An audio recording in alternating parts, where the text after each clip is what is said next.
He did know the source.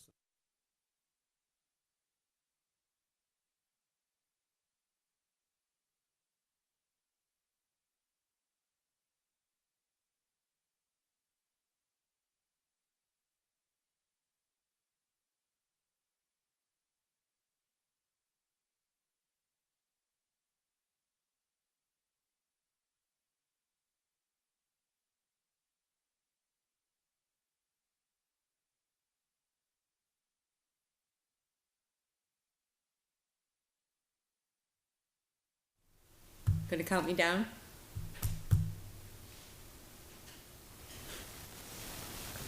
Okay, ready? I'm gonna hit the go live button right now. 3, 2, 1.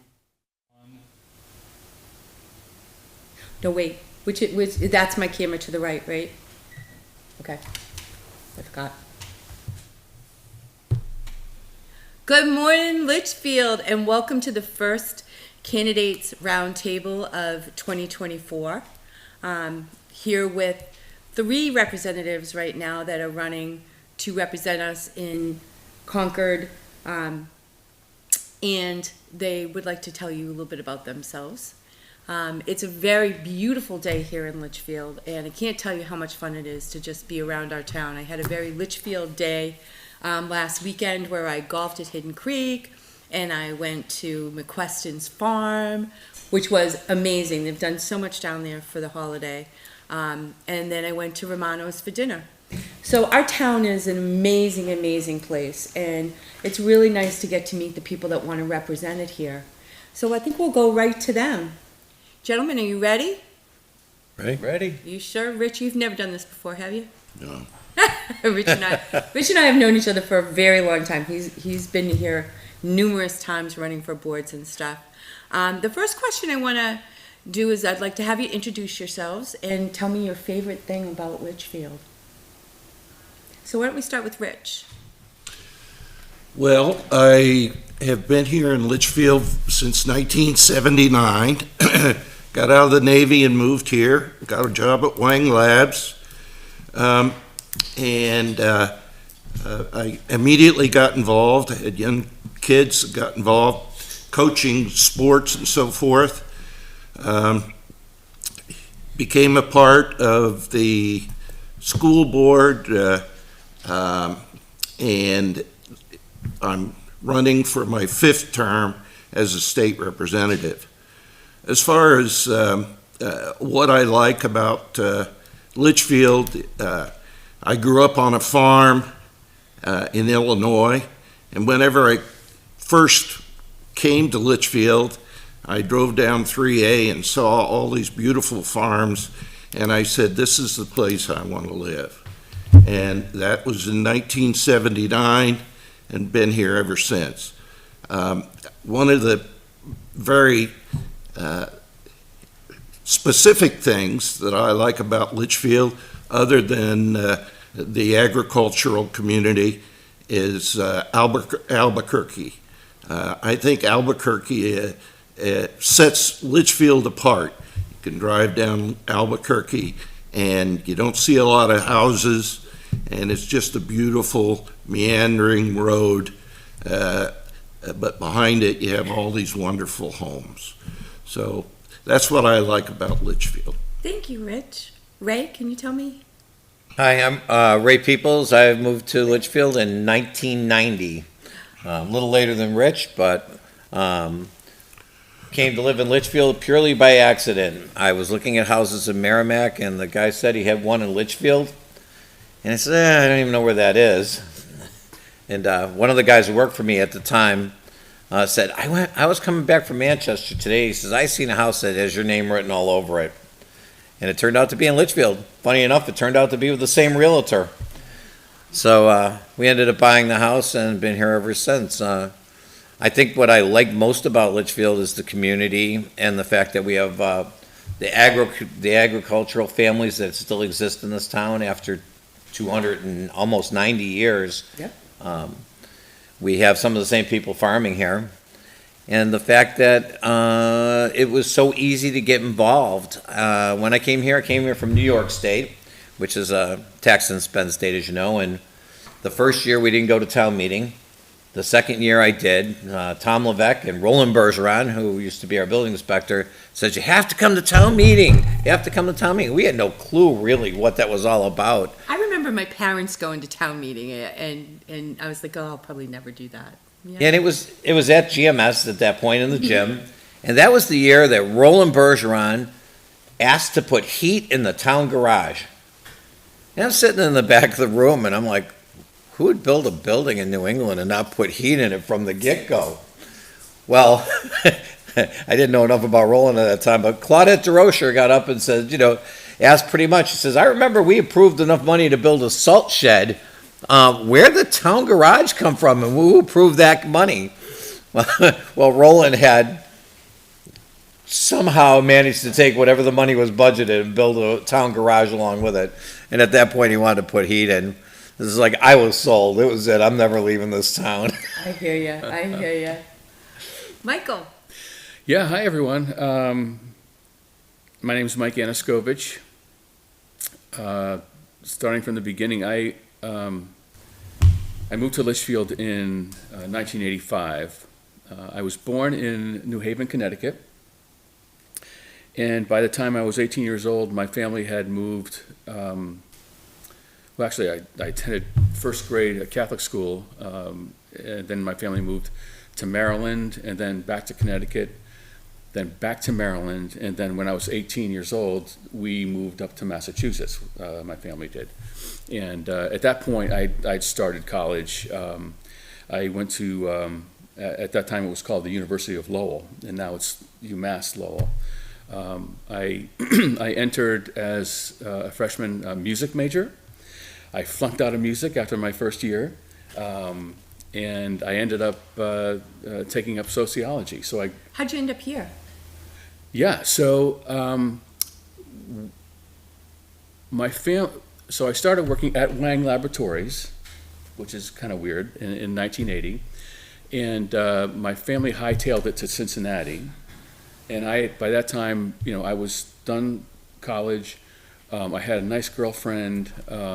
I had a good job starting out, and I'm like, I'm not moving around with you guys anymore. I'm sticking here. So I spent about 4 years in Lowell afterwards. I got married in 84. Because I had a nice girlfriend, a good job by that time. So I was like, I'm not following you guys anymore. So in 85, a year after we got married, we were living in an apartment in Lowell. A year later, we decided, we really wanted to buy a house. We wanted to build a family, and but Massachusetts was just too expensive, and so we started looking around. We hired a realtor, and she did some good work for us, and that's when she found this new development, Sawmill Brook, going in, and we were in the first phase. We actually got the last house available in the first phase on Century Lane, and so that's how we got here. I was on my own, and it was like, well, let's start a family and that kind of thing. So you've been here for quite a while. What's your favorite thing about the town? Yeah, good. That's a great question. It was all about the neighborhoods for me, and the quiet and the peacefulness. Had a couple kids, and I promised myself that I would work 3 jobs if I had to, in order to make sure my kids grew up in the same town and graduated high school. I didn't want them to have my experience. Mm-hmm. So that's why we settled here. And, it's a long commute down to Massachusetts, and I actually for a few years took a bus down to Boston to work, but that's how we ended up here. But yeah, I gotta say, it's the neighborhoods and the open spaces. Kids can, you see kids on their bicycles all the time. It's really, really nice. It is a beautiful, beautiful town. It really is. And its people are the most special people that I've met anywhere. Oh yeah. It's Just such a variety. It's been great. And we do kind of all fit together, even though we war at times. We do kind of all fit together. I think so.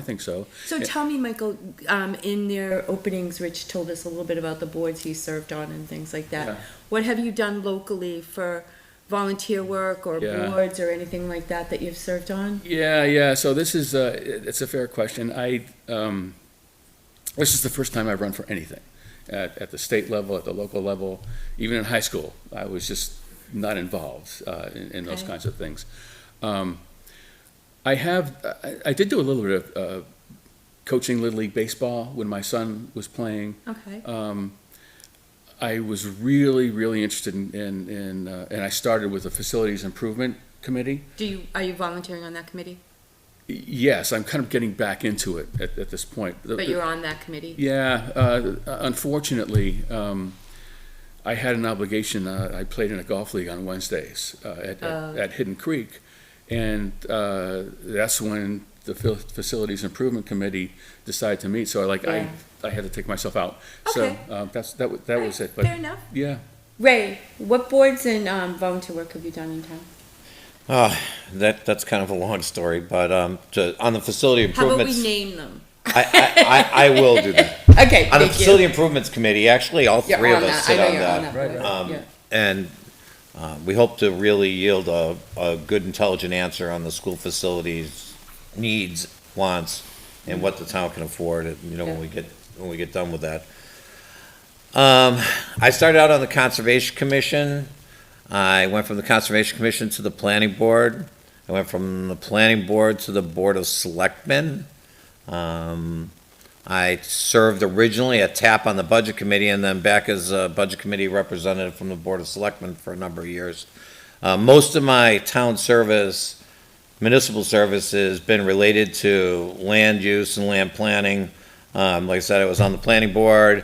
I was the representative over National Regional Planning. I sat on the Community Technical Advisory Panel when the I-983 widening project was being planned, as well as the Merrimack Valley Water District when we were going through the Pennachuck purchase by the city of Nashua.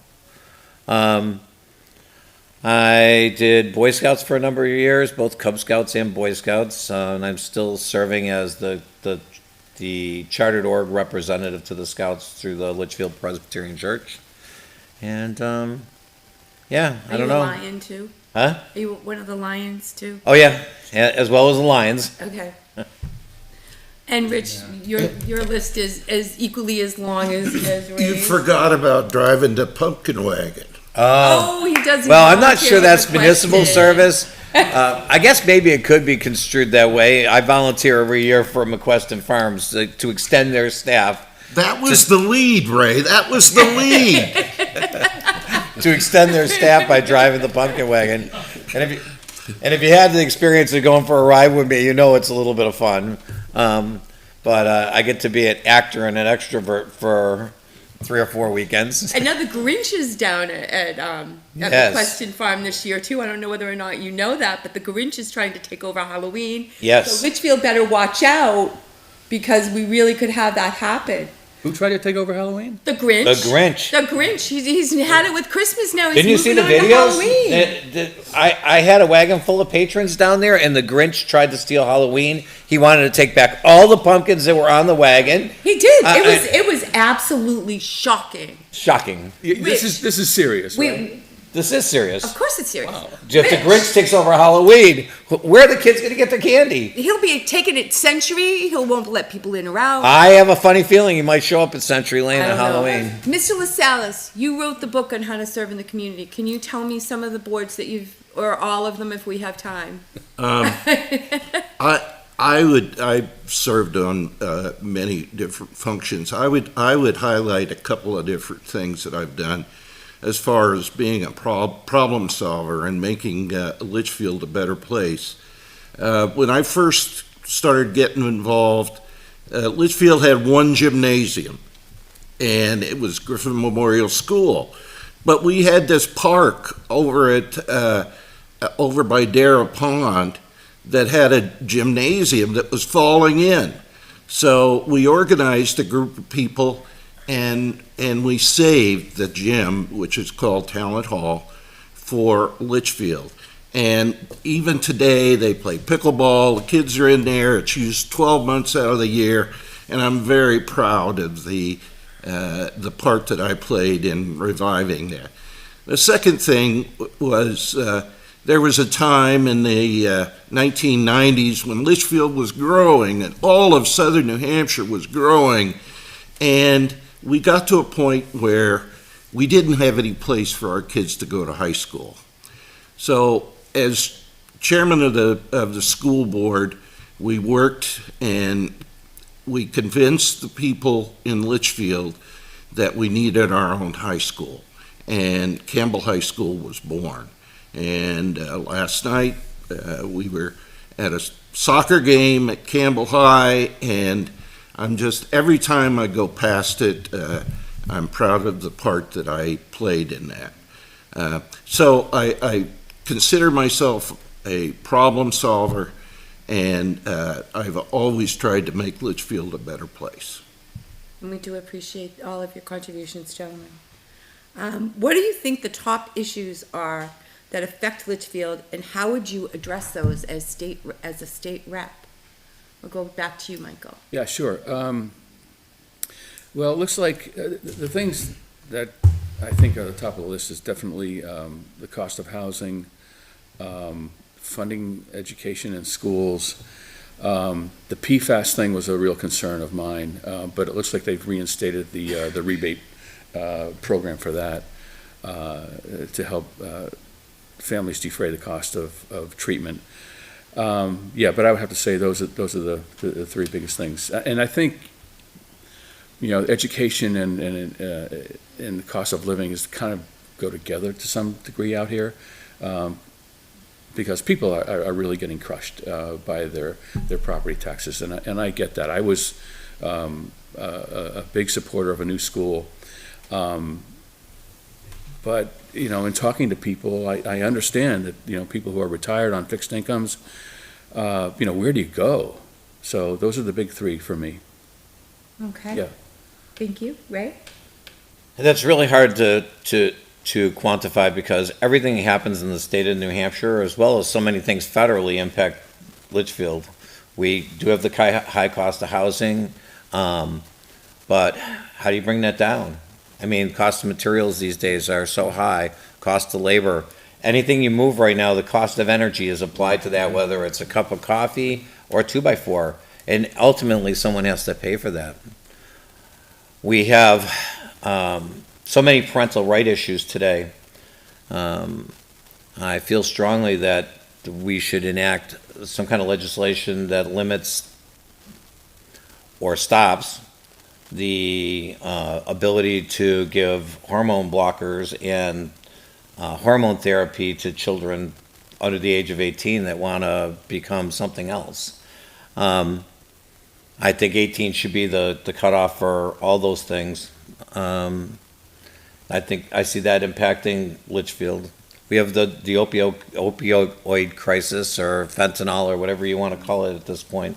Drugs are still coming into our community. We're a wealthy community when it comes to that kind of thing, and it's certainly a problem here.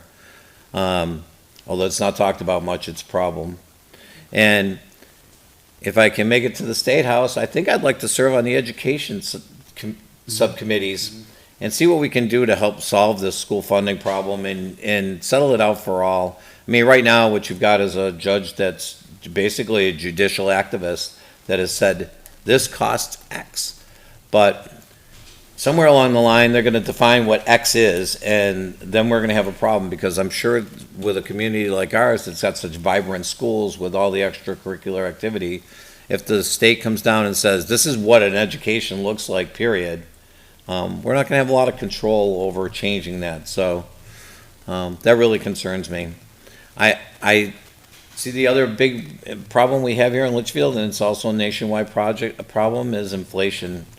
Again, everything we buy costs more. Look at the town budgets right now. I was looking at this the other night, and they're over the tax cap when they just start, because the cost of energy, cost of labor, cost of healthcare, all those things add up to the bottom line, and ultimately we're going to pay for that through our property taxes, which is not a bad mechanism if you can control the spending. Rich? Well, I am a firm believer that the American system is unique in the whole country, or in the whole world. And I believe in American exceptionalism. And I believe that New Hampshire is an exceptional state in many different ways, but the way that we approach services from the state to the people is kind of unique. And I think it's a good thing. As I've said many times before, the amount of state and local taxes that we pay here in New Hampshire is lower than almost anybody else. And so when you think about being in Concord and dealing with all the demands that people have of government, I would ask people, where would you rather be? Would you rather be in Massachusetts? Would you rather be in Connecticut? Would you rather be in New York or California or Illinois? Absolutely not. We're here in New Hampshire.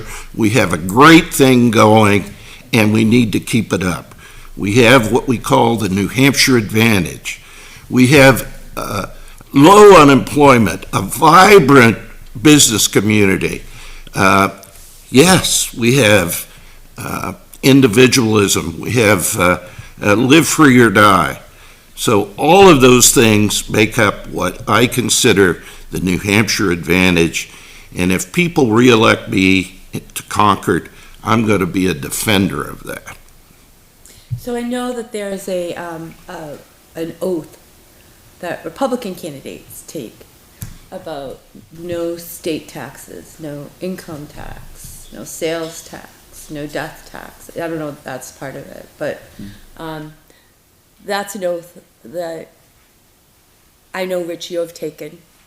Does it have to be renewed, or once you take that oath, is that your oath? Is that something that you would change your opinion on now, or are you still no new taxes? When people look at me, they know what they're going to get. There's no question where I stand. I believe in low taxes. I think we're constantly barraged by people that want to expand services and increase the tax burden. And I'm definitely against any broad-based tax. I think the closer that you get taxes to the people, the better off you are. So, I mean, we do have state taxes. We're always trying to get them down. It's a funny thing. Sometimes when you lower tax rates, revenues go up because business increases and you get more revenues. So, yeah, I'm against any sort of increases in taxes. So I don't have to worry about your oath. You got your oath. Ray? I went over a couple of weeks ago when they did it at St. Anselm's College with Grover and took the tax pledge. And interestingly enough about that, you sign your pledge, they take it, and they hold your feet to the fire if you violate it. So, and basically the pledge is not to increase taxes or do everything you can to not increase taxes. I mean, there are limits and there are things that you need to spend money on. So the reality is you can say that you'll never increase taxes, but there may be circumstances where spending goes up due to inflation and things like that. Okay. I didn't finish answering your question. You asked what would you do in the State House, right, if you were elected to kind of solve some of these problems. As we're talking about school funding, if I were elected, one of the things I would try to do would be to peel back the education freedom account bill, because I think on basic Is that school choice? Yeah, school choice, whatever you want to call it, right? So the state provides a certain amount of money to children whose parents want to move them to a different school because they're not doing well or the school's not serving them properly.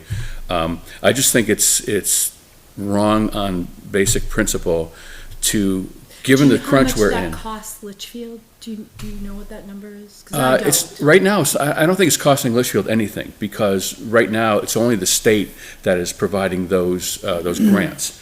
There is a bill currently in progress that asks the localities to provide 2 times the what is called the adequate amount of money for what the state determines to be an adequate amount of money for an adequate education as defined by the Supreme Court.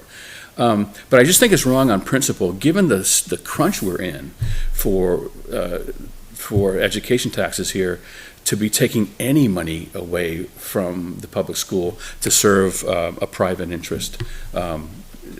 And so. How do you guys feel about school choice, Ray? Well, it's interesting. Michael and I have had this conversation. I'm definitely pro-choice for everything, in school choice especially. In matter of fact, if I could legislate a way to do it, I would have the dollars follow the child, because not all children need to be educated the same. Some people have chosen to homeschool their kids. Some people have chosen to send them to a charter school. Mm-hmm. I mean, we have like Carrie Douglas teaches at the second best high school in the United States over in Nashua. It's a charter school. Yes. I had a long talk the other night after the school funding thing with Tina Harrison from the school board, and she agreed with me about the freedom accounts are not a problem. It's a minimal impact, but you do 2 things, right? If you take the child out of the school, you've also taken the expense. So where it doesn't necessarily degrade your public school, but it does give people choices. There's the number of people that choose to take that path is small in comparison to people who send their children to public schools. So on the surface, that isn't a real problem at this point. Thank you, Ray. Rich? Well, I'm reminded of a time when I came back from a submarine patrol and I'd put on some weight, and I wanted to get that weight off me, so I went to the Navy Exchange and I said, I want to get something that'll make me sweat. So this lady says, I got just the thing for you. It's a sweatsuit. So I said, okay. What size does it come in? And she says, well, one size fits all. I said, okay. So I bought this thing. This is great. I'm going to sweat all this extra weight off. And so I went to the gym and played some basketball. Well, within 10 minutes, that sweatsuit, one size fits all, was shredded to bits because one size did not fit all. So now, how does this relate to education? Every kid does not necessarily fit in these little cubby holes that we have. Some kids need something different. One size does not fit all. And I think these EFA accounts are particularly good in the inner cities where schools have failed, that we have cultural environments and the schools have failed, and people need the best thing for their children. And maybe they can't afford to send their kid to a private school. But if these EFA accounts allow people to take their kids out of a failing school that is failing for their children and put them in a much better environment. So that's the principle behind EFA. I'm a supporter of that, and I always remember that one size fits all sweatsuit that I had, and it really applies to education. Yeah, I just feel like it's in a way, it's bailing on your public schools, right? So if we have a problem with our public schools, we want to make them better, we should be laser focused on that. But shouldn't we be laser focused on Litchfield at this point? I mean, we're electing you to go to Concord to support Litchfield. Sure. And if it's not affecting Litchfield, are we being best served if that's your focus? Yeah, so I guess the voters will tell us that. if by some chance I win the seat, that will tell me something. Okay.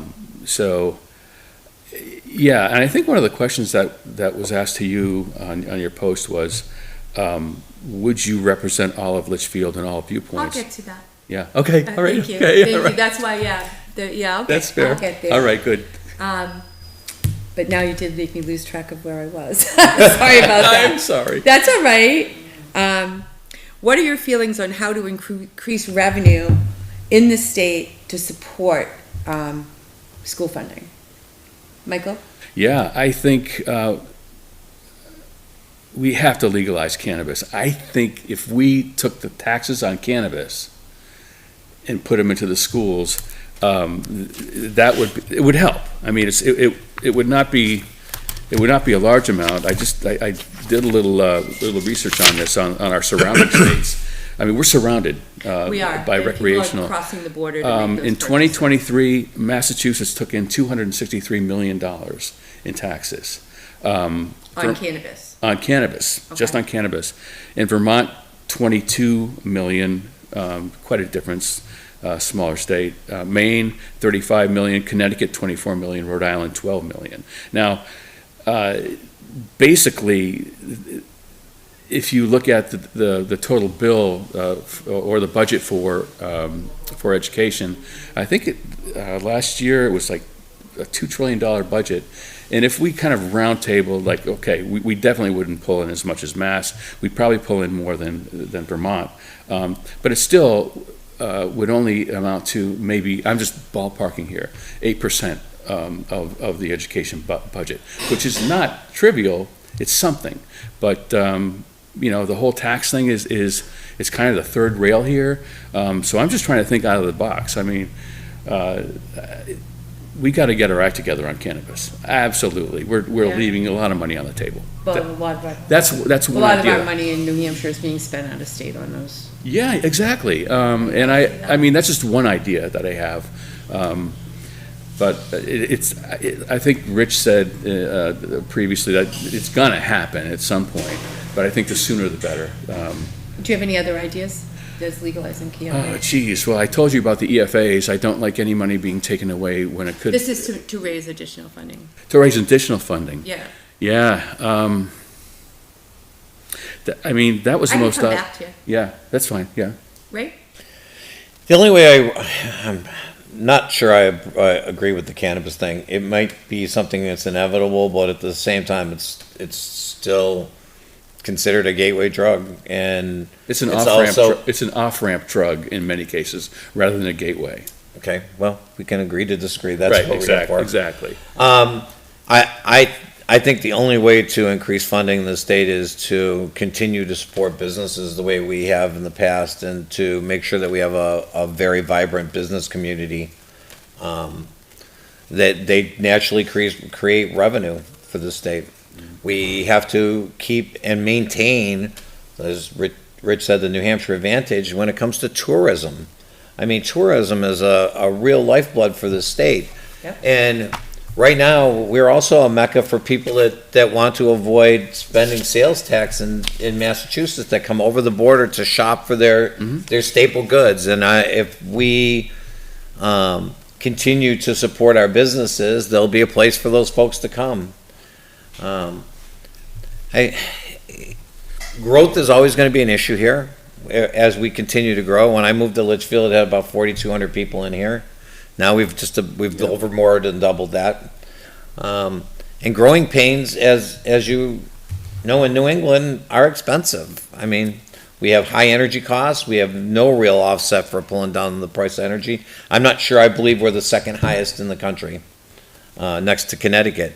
So getting more revenue isn't necessarily always the issue. It's sometimes how can we spend a little less or spend intelligently and make our revenues go a little farther. When you're faced with that budget problem at your house, you don't have a way to go say, hey, Michael, give me 10 of your dollars so I Yeah. can make my budget balance. Right. You have to find that $10 within your pool of money and make it work. Rich, do you have any ideas that you've been privy to that you think might help us out as far as increasing revenue? Well, the cannabis issue that Michael cited and Ray talked about is it comes up repeatedly all the time, and the arguments for cannabis are pretty much the same thing all the time. We're leaving too much money on the table, and I am a firm believer that it's going to come, but over my dead body in a way, because Don't say that.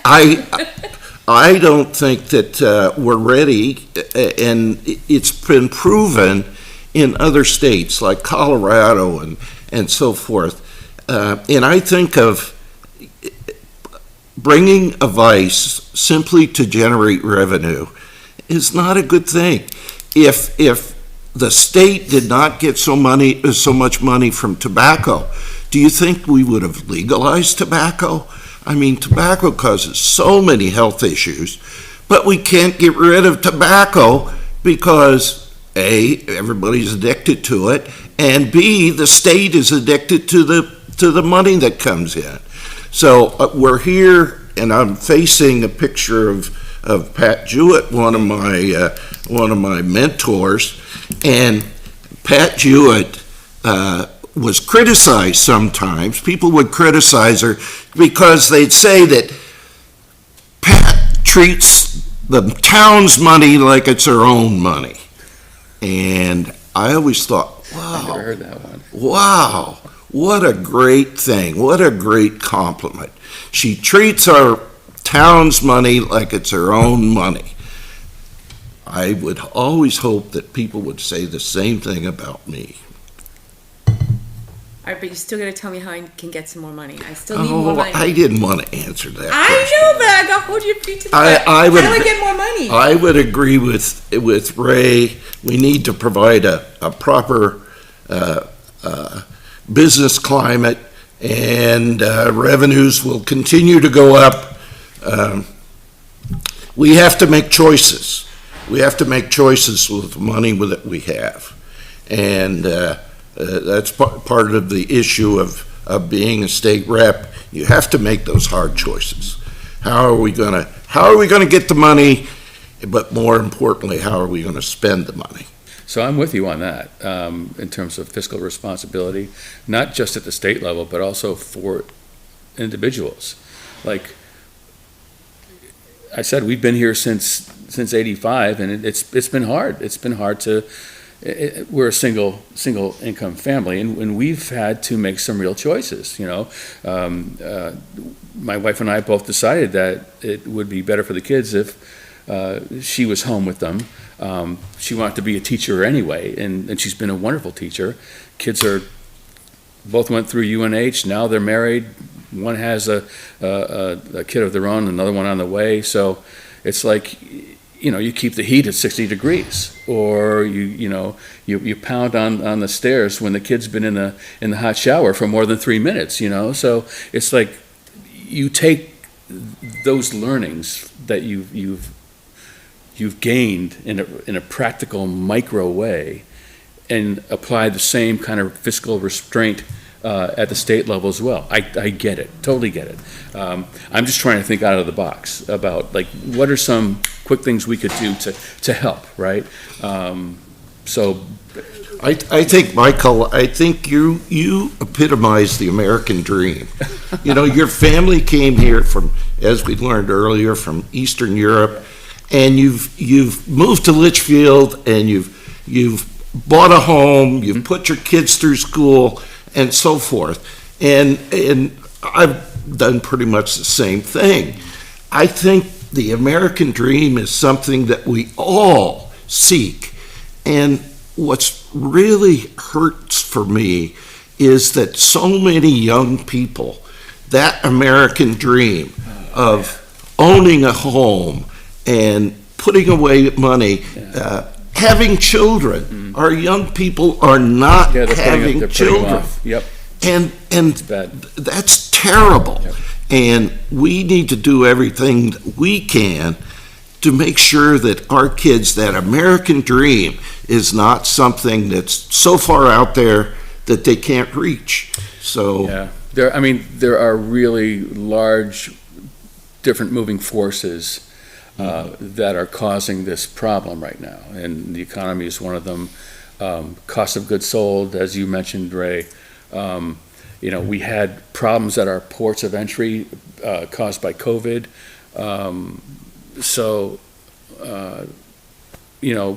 I think we're trying to get beyond some of those humps, but I don't know. Maybe there are some improvements we can make in zoning laws for at some point.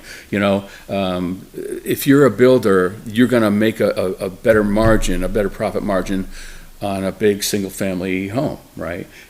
So naturally, that's where you're going to want to put your efforts into. I don't know. You guys would certainly know more than I do about zoning. Maybe there's something we can do about zoning to help encourage more, affordable housing. It's a tough sell. We can change our zoning. We can't change what the person coming in building is going to charge for what they have. We have 172 units coming in across from Yeah. where Yeah, maybe not. 7-Eleven is, and I think they're over 2,000, Yeah. 3,200, Yeah. two-bedroom, It's which is tough. reasonable in these times. This is Yeah. the world that we live in.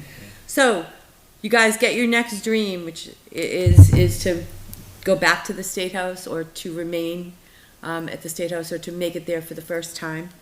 What are your housekeeping practices going to be like? Are you going to be accessible to the voters? We have a constituent who wants to know how you plan to regularly update your constituents. How are you going to let people know what's going on at the state level?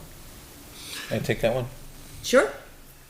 First thing that I would do is, I am accessible. They can have my cell phone number, they can have my personal email address, not even the state email address, so I will be accessible.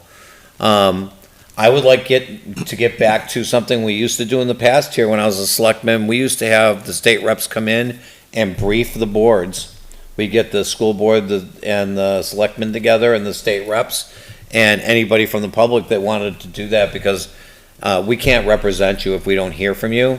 And when I ran as a write-in and when I run this time, I always advertise where I'm going to be on Litchfield What's Up. Come down and have a chat with me. I've only had a few people take me up on that, so it bothers me to some degree that we're not hearing from the constituents enough. When I was a selectman, I would get calls at home. There was not many. I mean, I can't say that there was a lot of calls, but you'd get people that approach you with an issue, or they'd call you about it. But the reality is, most of the public doesn't approach us with their concerns, their issues, their wants. I really believe that to do a good job in Concord, we need to understand exactly what they want. So how are we going to draw them out? I mean, I don't know. I started doing this roundtable 5 years ago, 6 years ago, maybe longer, because I went to vote and I was like, I don't know who this person is. I can't picture this person's face. I don't know who this is. I wanted to put a face to the names that people could actually know who they were voting for. And I think it's done an amazing job of bringing candidates in front of people. But there sure is more that we can do to get those questions and comments and stuff. But I'd like to bring that back as a regularly scheduled I love that event, idea. with all the people that are in government in our town. Yeah, I like that. That's a good idea. What about you, Michael? How would you Yeah. communicate with the constituents? It's funny, we had, I think it was August, we had meet the Democratic Party candidates or whatever at Lick's Ice Cream, and I had a conversation with one woman, and I agree with you. It's hard to draw people out, but there was a woman who asked me directly, we don't hear from our representatives. How are we going to do this? And she said that was like really, actually two of them there said the thing about communication. And so I took away from that. It's like, yeah, man, we've got to, So how would you do it? Yeah, how would I do that? I need to find a platform. Maybe I like your idea, that's pretty cool, but I think also maybe me hosting just an online conversations just like this on a monthly basis to update people on what's going on in Concord with the big bills. But that would be my promise to the community. You'll hear from me somehow every month. Once a month, I'll give you an update, whether it's in front of the Board of Selectmen or not. But yeah, I mean,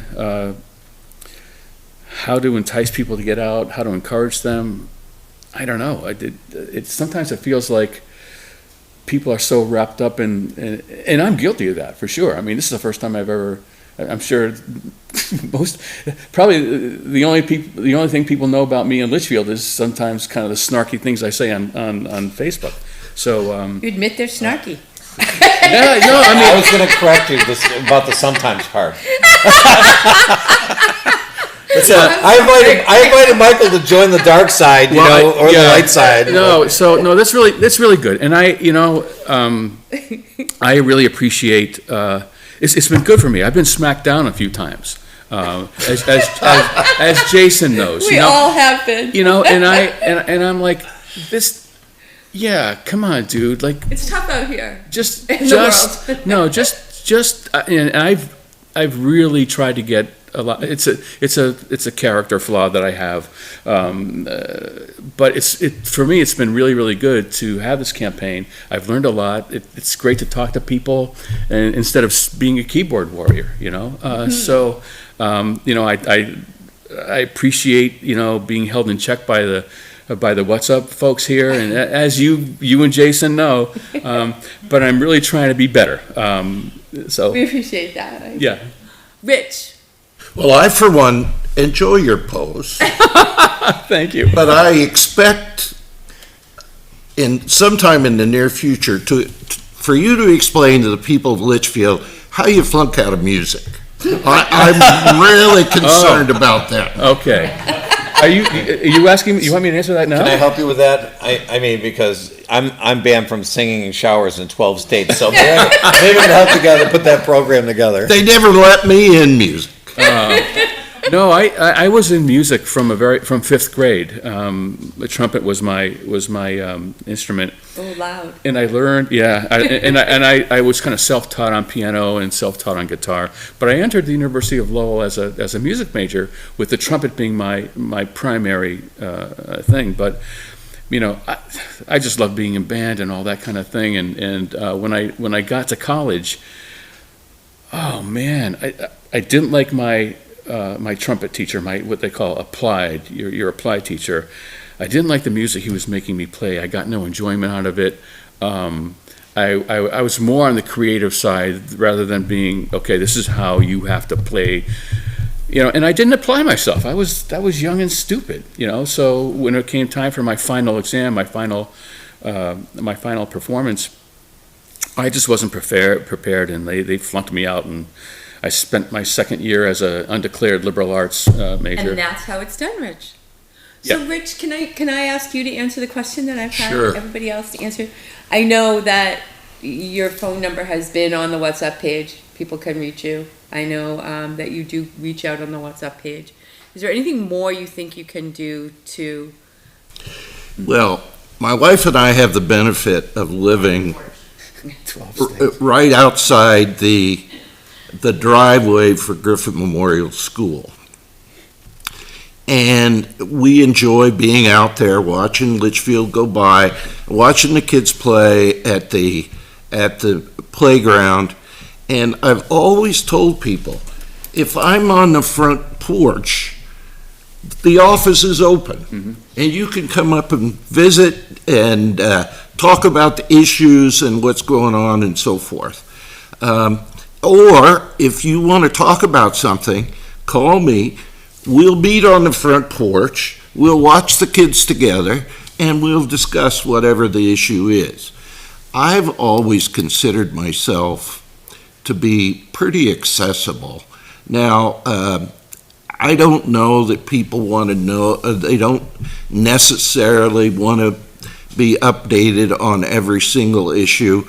That's kind of not my bag. If somebody approaches me with a problem, or they approach me with they ask me how I feel about something, I don't have a problem with telling them how I feel about it.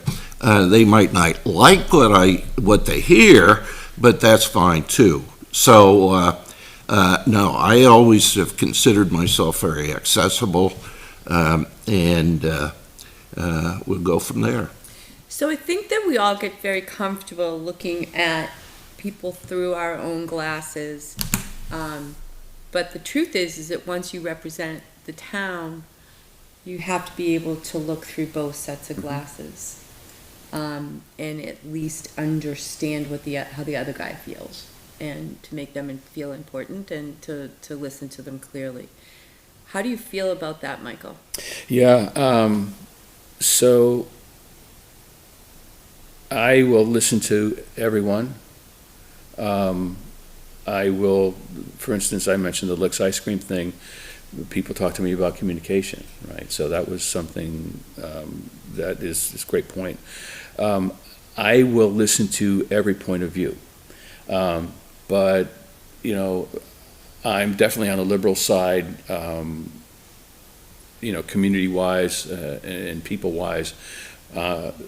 So if there are things that I fundamentally disagree with, yeah, I'll be a polite listener and I'll try to understand, well, tell me more about that. Why, you know, how is that affecting you and how do you think that would affect our community?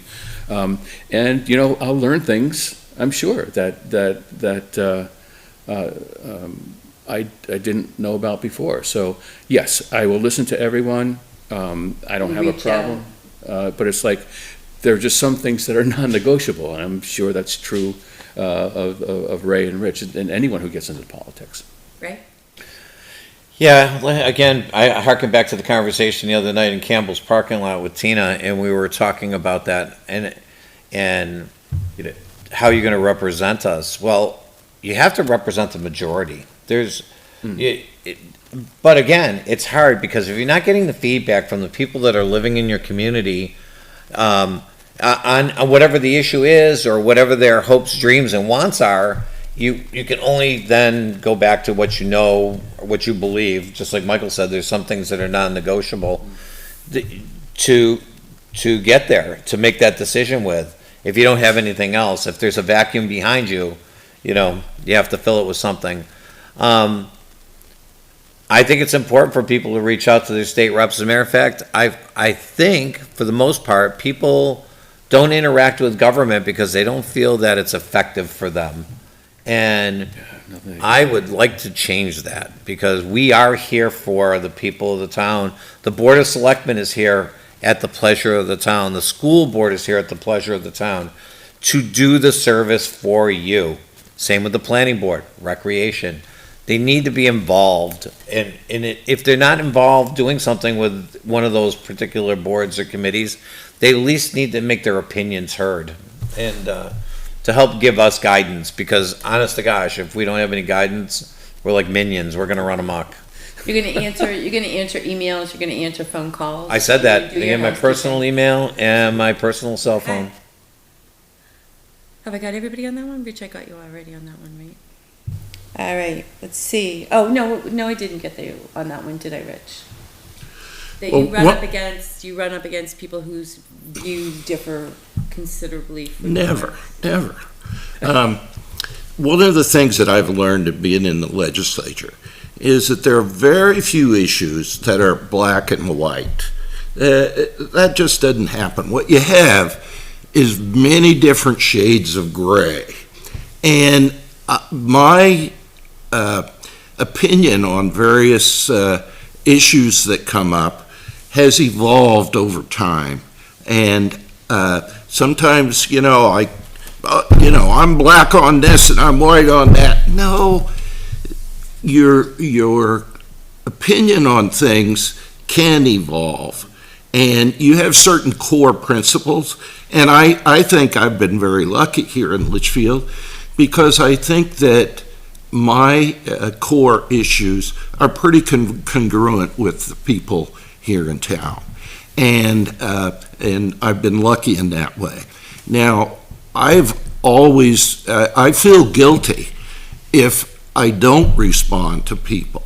If somebody emails me or texts me or something, I feel guilty of that. Now, one thing that people get mad at me for, which is fine, when I say something on the WhatsApp page or whatever, and somebody tries to get me into a debate on the WhatsApp page, I don't do that, all right? Because I think it's, first of all, it's a no-win situation. I've been around long enough to know that you don't debate over social media. Now, if somebody wants to come to my front porch and they want to talk about some issue, we can go back and forth. But I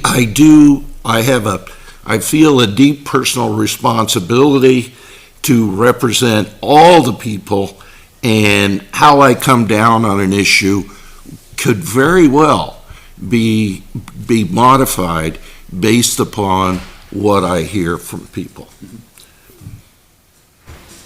Yeah, I totally agree with that. People can evolve, right? And one of the, I think, the richest things for me in this campaign has actually been getting out from behind my keyboard and talking to people. And it changes you, for sure it does, yeah, so I get it. It doesn't mean, as you said, Ray, that, there are certain core principles or certain non-negotiable items that I feel strongly, or we all feel strongly about. But just getting out and taking that leap, really, I think it's helped me anyway. I can tell you, I'll take, whether I win or not, I'll take a lot away from this campaign. And I think you deserve a lot of credit for this, Michael. Ray and we're old timers. We've been around for a long time. You have not, but I congratulate you. Oh, thank you. for sticking your neck out there and so forth. And I do. I think you deserve a lot of credit. Oh, thank you. I I'd appreciate like to that. thank you all for Yeah, running. yeah. It's what our country's built on. Yeah. I really appreciate the time that you've taken to prepare for today and to be here. I'd like to talk to the people of Litchfield about being involved with our town. I was very young when I learned the concept of being a volunteer. I worked at a place called the Sunlight House for the Blind. It was a tough time in my life. The teacher thought it would be a great experience for me, and I gained so much more than I ever gave to those kids that I worked with. The same can be true of my work in Litchfield. I've gained relationships, friendships, skills. I never thought that I'd ever be sitting here talking to people on television about what they were interested in and what they really wanted to bring and what their hearts and their lives are about. And it's very gratifying to me to be able to do those things, but volunteering brought me here. And I really want to reach out. We're coming to a point, folks, where last year there weren't candidates for selectmen, there weren't candidates for the budget committee, there weren't candidates for this and that. And we really can't run our town without the dedication and love that these people are showing here today. So I beg you to find something you're interested in, and you will find an avenue to, and it's a great example for your kids. My kids watch me. I started out for them to see me when I was young at the snack shack and throwing parties for the kids and all those things. So you're a great example for your kids by doing it. I know it's really tough. I know a lot of the people that aren't involved in the political side are involved in the social side with the recreational sports and in the schools, baking the cookies and the cupcakes and everything. And that's why I think sometimes you see older people involved in the town part of the politics, because we have fulfilled those needs and we have time and are using that to do that. But I do beg you to be involved and to come into our town in a more way, and you can hear from Michael that it's been satisfying. So thank you all very much for tuning in. We do have another candidate for our state senator representative, so we're going to just take a minute here. We're going to break down, and then we're going to rejoin with Victoria Sullivan. Thanks, Diane. Thank you, Thank you Diane. very Appreciate it. much. Appreciate it. We all set, John?